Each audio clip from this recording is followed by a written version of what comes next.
बिस्मिल्लाहिर्रहमानिर्रहीम। अस्सलाम वालेकुम काश्तकार भाइयों, हमारे मुल्क की 57% ज़मीनों के अंदर जिंक की कमी जो है वो पाई जाती है।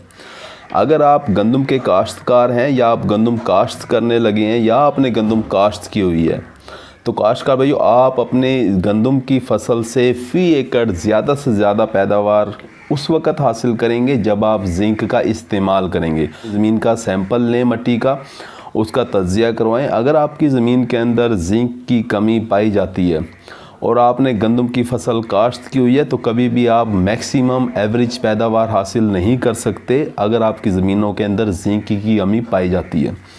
तो काश्तकार भाई, जिंक आपने अपनी गंदम की फसल में किस तरीके से इस्तेमाल करना है, कितना इस्तेमाल करना है, किस वक्त इस्तेमाल करना है, आज इस बारे में हम बात कर रहे होंगे।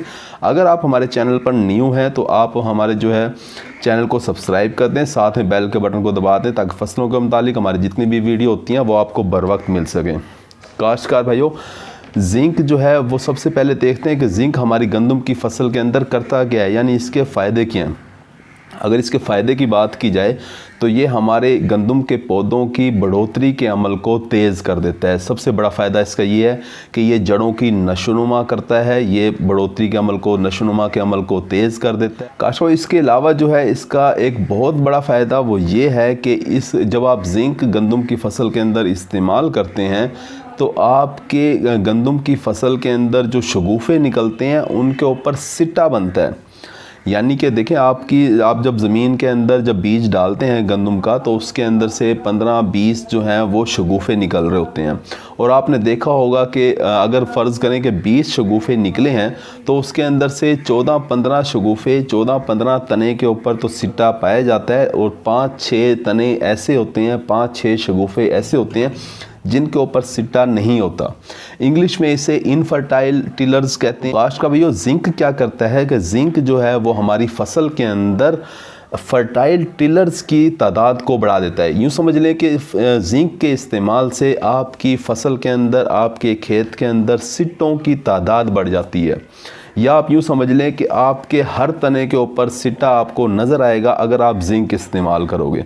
तो काश्तकार भाई, आपने जिंक कब इस्तेमाल करना है, तो कब की अगर बात की जाए तो आप इसे पहले पानी के ऊपर यूरिया खाद के साथ मिक्स करके आप इसे इस्तेमाल कर सकते हैं। इसका इस्तेमाल जो है वो डीएपी के साथ ज़मीन तैयार करते वक्त नहीं कराया जाता क्योंकि इनका रिएक्शन हो जाता है आपस में। तो आपने जिंक का इस्तेमाल गंदम फसल के अंदर जो करना है वो पहले पानी पे यूरिया के साथ। अब हमारे कुछ ऐसे भाई भी हैं जो कि यूरिया खाद की बजाय अमोनियम सल्फेट या कैन गवारा वाली खादें इस्तेमाल कर रहे होते हैं। तो वो पूछते हैं कि क्या इसका कोई रिएक्शन उनके साथ तो नहीं होता।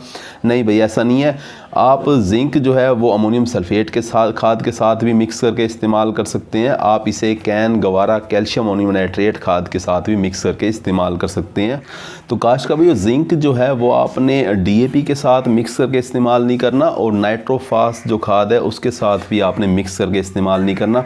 इसके अलावा इसे आप यूरिया के साथ मिक्स करके इस्तेमाल कर सकते हैं, कैल्शियम अमोनियम नाइट्रेट के साथ मिक्स करके इस्तेमाल कर सकते हैं, अमोनियम सल्फेट खाद के साथ मिक्स करके इस्तेमाल कर सकते हैं। आप इन्हें पानी में हल करके, कुछ लोग होते हैं जो कि ड्रम के अंदर जो है वो यूरिया को मिक्स करके या अमोनियम सल्फेट को मिक्स करके वो अपनी फसल को लगाते हैं, गंदम की फसल को।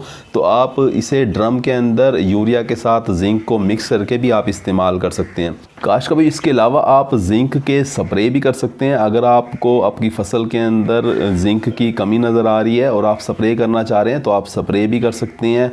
इसके लिए आपको 0.1% का जो है 0.1% का जो है वो आपको महलूल तैयार करना होगा जिंक का।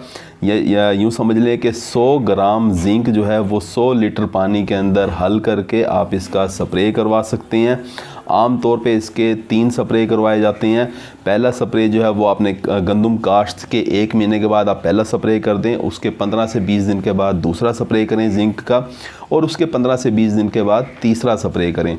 तो इस तरह से आप जिंक की कमी जो है वो अपनी फसल के अंदर, उस कमी को आप दूर कर सकते हैं। काश्तकार भाई, इसके अलावा एक बात जो बहुत याद रखने वाली है वो ये है, जिंक जो है वो उसका शुमार होता है, वो एक ऐसा खुराक का जुज़ है जिसका शुमार अज़ाए सगीरा में होता है। यानी कि इसकी बहुत थोड़ी मिकदार हमारे पौधों को चाहिए होती है, हमारी फसल को बहुत थोड़ी मिकदार में ही चाहिए होती हैं। अगर आपने एक फ़सल के अंदर जिंक इस्तेमाल किया है तो आप अगली फ़सल के अंदर जिंक इस्तेमाल ना करें। यानी कि अगर आप धान के मूंजी के काश्तकार हैं, आपने पिछली फ़सल के अंदर मूंजी की फ़सल काश्त की थी, तो अब उसके अंदर आपने जिंक डाला था, तो अब आप जिंक जो है वो ना डालें। अब जिंक जो है वो कितनी मिकदार चाहिए होती है गंदम के अंदर? गंदम में अगर आप 33% वाला जिंक अगर आप इस्तेमाल कर रहे हो तो 6 किलोग्राम फ़ी एकड़ के हिसाब से ये आप अपनी इस फसल को दोगे तो जिंक की कमी जो है वो फसल के अंदर मुकम्मल पूरी हो जाएगी। काश का भी इसके अलावा जो है अगर 27% वाला जिंक है तो वो आप 7 किलोग्राम फ़ी एकड़ के हिसाब से इस्तेमाल कर रहे होंगे। अगर आपने पिछली फ़सल के अंदर 6 किलोग्राम जिंक इस्तेमाल किया है तो इस फसल के अंदर गंदम में आप इस्तेमाल ना करें, आपकी फ़सल वही जिंक जो है वो इस्तेमाल कर लेगी क्योंकि वो जिंक ज़मीन में मौजूद है। अगर आपने धान फसल के अंदर 3 किलोग्राम जिंक इस्तेमाल किया है तो अब गंदम फसल के अंदर जो है वो आप 3 किलोग्राम जिंक इस्तेमाल करके अपनी जिंक की कमी गंदम की फसल के अंदर वो पूरी कर सकते हैं। काश का भाइयों इसके अलावा जिंक जो है वो आप बोरान के साथ भी इस्तेमाल कर सकते हैं, क्योंकि हमारे बहुत से काश्तकार भाई पूछ रहे होते हैं कि हम बोरान का स्प्रे भी कर रहे होते हैं, तो आप जिंक और बोरान का स्प्रे आप मिक्स करके कर सकते हैं। इस सूरत में आपको 100 ग्राम जिंक जो है वो लेना होगा, साथ में आपको 50 ग्राम बोरान लेना होगा। इन दोनों को आप 100 लीटर पानी के अंदर हल करें और उसके बाद इसका स्प्रे करवा दें, तो इस तरह आपका जिंक और बोरान दोनों के स्प्रे हो जाएंगे। बोरान और जिंक को मिला के आप 3 स्प्रे कर सकते हैं। पहला स्प्रे जो है वो 1 महीने के बाद, दूसरा स्प्रे 45-50 दिन के बाद और तीसरा स्प्रे जो है वो 65 से 70 दिन के बाद। तो काश्तकार भाई इस तरीके से आप जो है वो अपनी गंदम फसल के अंदर जिंक का इस्तेमाल कर सकते हैं। उम्मीद है कि वीडियो आपको अच्छी लगी होगी। अपना ख्याल रखिएगा। अल्लाह हाफिज़।